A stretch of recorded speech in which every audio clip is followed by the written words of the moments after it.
कौवा और कोयल की कहानी। सालों पहले चांदनगर के पास एक जंगल था।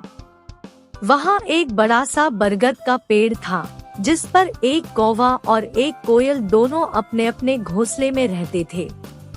एक रात उस जंगल में तेज आंधी चलने लगी। देखते ही देखते बारिश शुरू हो गई।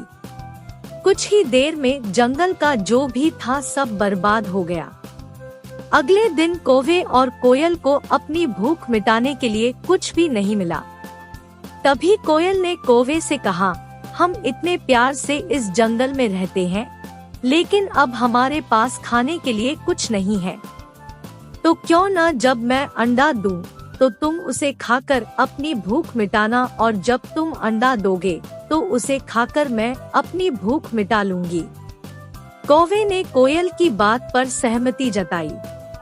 संयोग से सबसे पहले कौवे ने अंडा दिया और कोयल ने उसे खाकर अपनी भूख मिटा ली। फिर कोयल ने अंडा दिया। कौवा जैसे ही कोयल का अंडा खाने लगा तो कोयल ने उसे रोक दिया। कोयल ने कहा, तुम्हारी चोंच साफ नहीं है, तुम इसे धोकर आओ, फिर अंडा खाना। भागकर कौवा नदी के किनारे गया। उसने नदी से कहा, तुम मुझे पानी दो, मैं अपनी चोंच धोकर कोयल का अंडा खाऊंगा। नदी बोली, ठीक है, पानी के लिए तुम एक बर्तन लेकर आओ। अब कौवा जल्दी से कुम्हार के पास पहुंचा। उसने कुम्हार से कहा, मुझे घड़ा दे दो, उसमें मैं पानी भरकर अपनी चोंच धोऊंगा और फिर कोयल का अंडा खाऊंगा। कुम्हार ने कहा, तुम मुझे मिट्टी लाकर दो, मैं तुम्हें बर्तन बनाकर दे देता हूँ। यह सुनते ही कौवा धरती माँ से मिट्टी मांगने लगा। वो बोला, माँ मुझे मिट्टी दे दो, उससे मैं बर्तन बनवाऊंगा और उस बर्तन में पानी भरकर अपनी चोंच साफ करूंगा। फिर अपनी भूख मिटाने के लिए कोयल का अंडा खाऊंगा। धरती माँ बोली, मैं मिट्टी दे दूंगी, लेकिन तुम्हें खुरपी लानी होगी, उसी से खोदकर मिट्टी निकलेगी। दौड़ते हुए कौवा लोहार के पास पहुंचा। उसने लोहार से कहा, मुझे खुरपी दे दो, उससे मैं मिट्टी निकालकर कुम्हार को दूंगा और बर्तन लूंगा। फिर बर्तन में पानी भरूंगा और उस पानी से अपनी चोंच धोकर कोयल का अंडा खाऊंगा।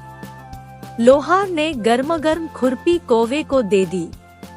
जैसे ही कौवे ने उसे पकड़ा, उसकी चोंच जल गई और कौवा तड़पते हुए मर गया। इस तरह चतुराई से कोयल ने अपने अंडे कौवे से बचा लिए। कहानी से सीख। कौवे और कोयल की कहानी यह सीख देती है कि दूसरों पर आंख बंद करके भरोसा नहीं करना चाहिए, इससे नुकसान खुद का ही होता है। दोस्तों, मैं आशा करता हूँ कि ये कहानी आपको बहुत अच्छी लगी होगी।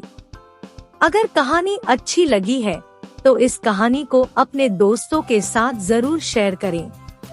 नीचे अपनी राय कमेंट में जरूर दें, और भी ऐसी मोटिवेशनल और इंस्पिरेशनल कहानी पढ़ना चाहते हैं तो इस चैनल को सब्सक्राइब करें ताकि आप पढ़ सकें ऐसी प्रेरणादायक और शिक्षाप्रद कहानियाँ, वो भी सबसे पहले।